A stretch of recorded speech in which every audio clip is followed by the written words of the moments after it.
네, 안녕하세요. 우리 신앙 이야기의 박 PD입니다. 네, 오늘은 천자문 읽기 15번째 시간, 저 오랑캐들을 어찌하랴 라는 내용으로 함께 읽어보도록 하겠습니다. 애육 여수 신복 용강 사랑의 길을 육 거물려 머리수 신하신 엎드릴복 오랑캐융 오랑캐강. 검은 머리를 사랑으로 기르고 융이나 강 같은 오랑캐도 신하로 복종시킨다. 검은 머리를 사랑으로 기른다 함은 사해 만민을 임금이 자식 기르듯 한다 하며, 융강을 신복시킨다 함은 이런 오랑캐들조차 신하로 복종하고 따르게 만든다 함이니 세상에 사랑으로 길러주는 것보다 더 큰 위력이 없음을 말한 것이다. 애육은 사랑으로 기른다는 말이며, 맹자의 말을 빌자면 곧 잘 먹이고 잘 가르친다는 말입니다. 항산과 항심을 가리킵니다. 여수는 직역하면 검은 머리이니 임금이나 고관대작, 장군이나 전장의 병사들처럼 관이나 모자, 투구를 쓰지 않는 평민들을 가리킵니다. 여기서는 단순한 백성의 의미를 넘어 사해 만민을 가리킵니다. 신복은 신하로 엎드림이니 신하가 되어 복종한다는 말입니다. 융강은 주나라 무렵 그 서쪽에 있던 두 이민족으로, 여기서는 한족을 제외한 모든 이민족을 통칭하는 것입니다. 지금 이 장에서 가장 큰 관심은 태평성대를 이룰 왕도 정치가 과연 어떻게 가능한 것인가 하는 문제입니다.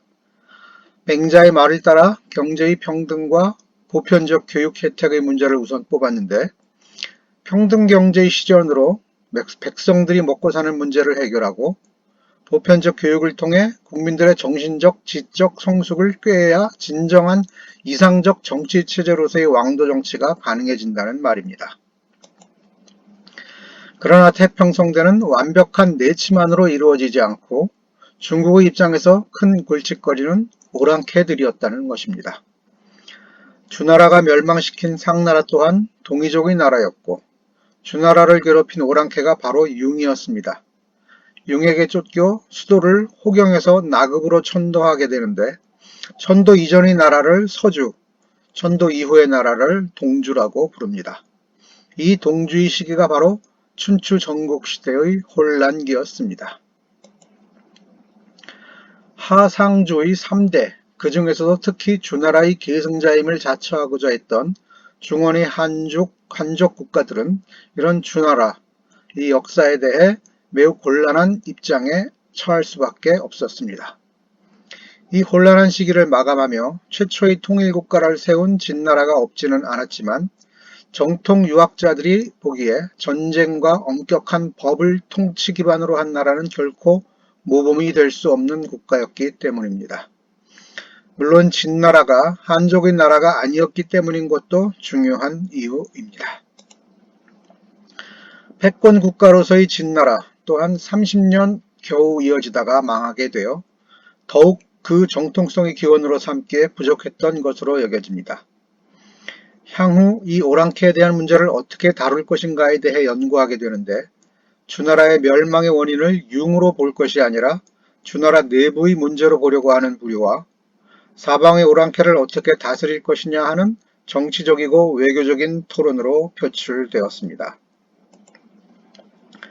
또 그들은 사해 만민을 동등하게 대우해야 한다는 평등론과 오랑캐는 철저히 짓밟아 중화사상으로 재교육시켜야 한다는 식의 중화론도 대두되었습니다. 여수는 군인이나 관리들이 아니라 일반 백성들을 가리킵니다. 오랑캐를 따로 제외하고 말하는 것이 아니라 사해 만민으로 보는 것이 더욱 적절하다고 볼 수 있습니다. 정치력과 경제력을 바탕으로 주변의 오랑캐를 다스리는 것은 맹자의 왕도 정치 이론에도 합당한 것이 아니기 때문입니다.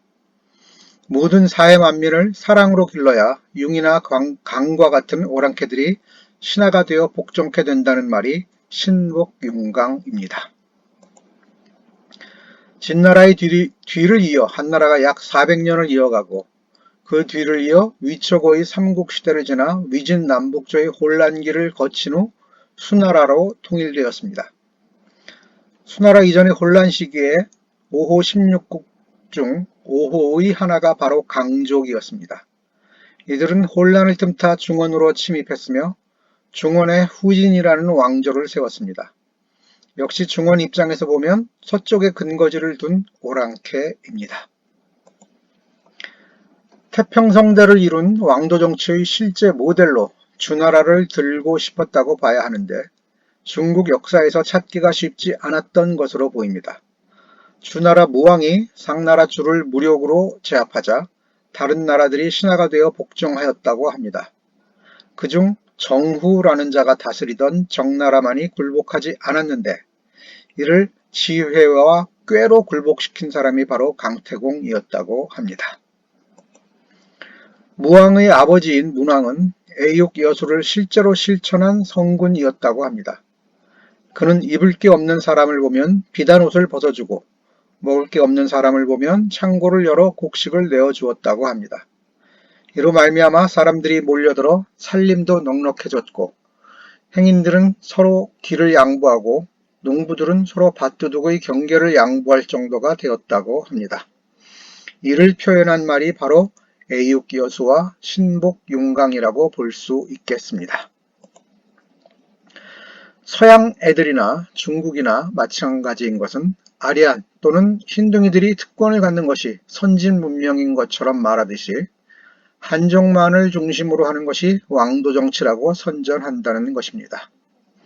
자신들을 우월하게 보는 것까지야 뭐라 할 수 없지만 주변의 다른 민족들을 오랑캐로 부르며 멸시하거나 오늘날은 소수민족이라고 부르며 그들의 역사를 자기 것으로 만들어버리는 동북공정과 같은 역사 조작 프로젝트를 저지르는 모습을 보면 참 안타깝다는 생각입니다. 여기까지 천자문 읽기 15번째 시간이었습니다. 다음 시간에 뵙겠습니다. 감사합니다.